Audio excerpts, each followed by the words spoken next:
Cerita ini saya mulai dari pada saat saya, lulus S1 dulu ya. Saya sarjana pendidikan teknik bangunan IKIP Surabaya, tahun 1993. Jadi setelah lulus, karena saya sebelum lulus itu sudah bekerja dengan berbekal ijazah dan pengalaman kerja, saya melamar ke konsultan asing, yaitu Yageo dari Jepang. Kemudian diterima dan untuk menangani penanggulangan Gunung Kelut.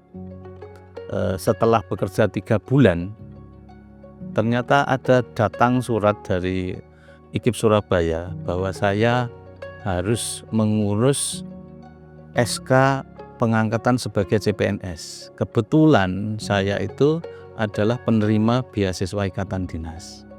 Nah, disitulah kemudian pertentangan batin, apakah saya meneruskan CPNS ataukah saya meneruskan kerja di swasta. Karena kerja di swasta ini salary-nya cukup lumayan, fasilitasnya lumayan, sementara penerima ikatan dinas itu harus jadi PNS gitu. Kemudian saya konsultasi ke orang tua, karena menurut saya itu orang yang patuh ke orang tua.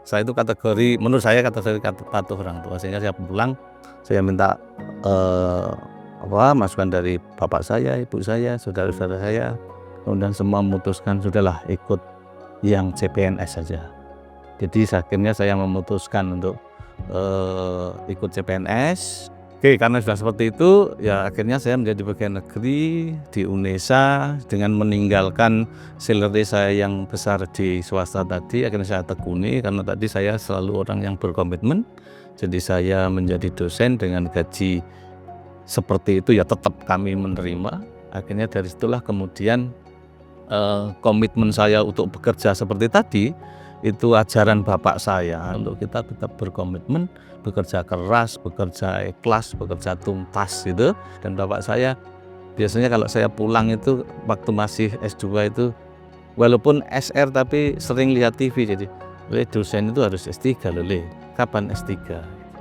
Begitu saya sudah S3 kalau pulang itu di TV itu ada profesornya, ya itu semua memacu. Nah yang terakhir itu adalah saya sudah semua, profesor dapat, doktor dapat, kemudian bapak saya itu hajinya belum gitu. Nah akhirnya saya alhamdulillah diberi kesempatan berhaji, tetapi baru setahun saya naik haji, bapak saya kemudian tidak ada. Bahwa hidup itu tidak hanya cukup bekerja saja, tapi ada hal-hal yang harus diselesaikan, kemudian ada hal-hal yang di luar itu harus diselesaikan juga. Yaitu misalkan kita bekerja keras saja tidak cukup tanpa berdoa, tanpa doa orang tua. Oleh karena itu semoga ini menjadi inisiasi, menjadi